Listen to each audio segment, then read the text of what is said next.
Proposed gender equality legislation will go to a vote on Wednesday in the House of Assembly as the Christie administration gives a second go at securing equal rights for women with those controversial bills. Clint Watson takes a look tonight at the amendments which look to modernize the law. The four amendments to the Gender Equality Bill seeks to bring about equal rights for all Bahamians, particularly our sons and daughters. Head of the Educational Panel for the Constitutional Reform Commission, retired Justice Ruby Nottage, says the First Amendment is Article 8, which gives a child born outside of the Bahamas to a Bahamian mother but married to a non-Bahamian father the right to be Bahamian at birth. Bahamian fathers have that little advantage on the Bahamian mothers. So we're going to have equal rights for the children born abroad as they are children of our Bahamian citizens. The Second Amendment is to give equal rights to the spouses of Bahamians. Right now, a Bahamian male who marries a foreign woman can pass citizenship on to her once she applies, but not the reverse. The amendments will allow women to be able to do the same for their foreign spouses. The Third Amendment benefits not just women but men. It refers to a man who has a child out of wedlock and the child is born to a foreigner. Right now, our law says a child must take the citizenship of its mother out of wedlock. But the amendment will allow fathers to pass citizenship onto their child with a foreign woman once he can prove paternity. The final provision deals with this issue of discrimination. This will make it unlawful to discriminate against someone just because of their sex and will enforce the equality of males and females.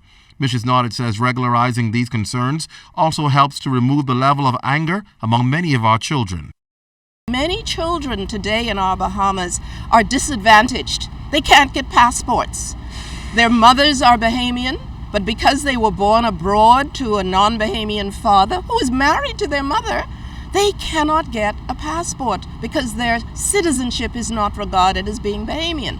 Now, this develops in our society among our children, both feelings of inferiority or frustration, even violence.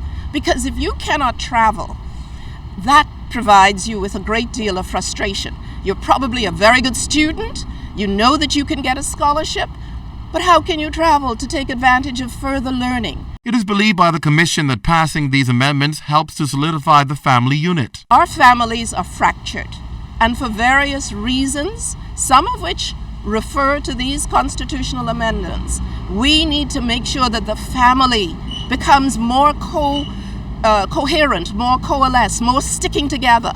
And they can only do that if they respect each other. If we respect people because they are entitled to be Bahamian, if they've been born into a Bahamian marriage or a Bahamian environment, that should apply. When the debate first began over the amendments, there were concerns that removing discrimination based on sex could open up the door to permitting same-sex marriages. Same-sex marriage in this country is illegal.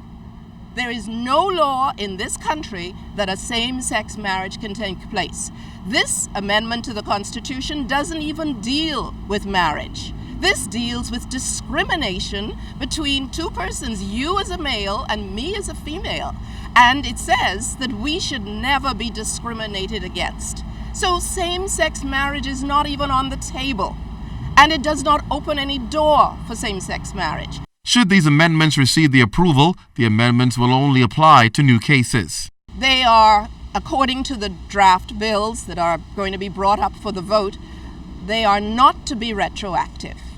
The provision and the right that now will be given by the Constitution will be a right going forward so that any children born after this event will be able to take advantage of it. Our rights, even as men and women under these changes, the right not to be discriminated against, will be a right that's enforceable going forward, not backwards. So each of these bills will be something that is applicable in the future after the bills have been passed. And so on Wednesday, parliamentarians will gather. They'll be the first group to cast their vote to determine whether or not this historic constitutional amendment will actually stand. Then, if it does, it'll be up to the people to determine whether we amend the Constitution and bring equality between male and female, men and women, once and for all. Clint Watson, ZNS Network News.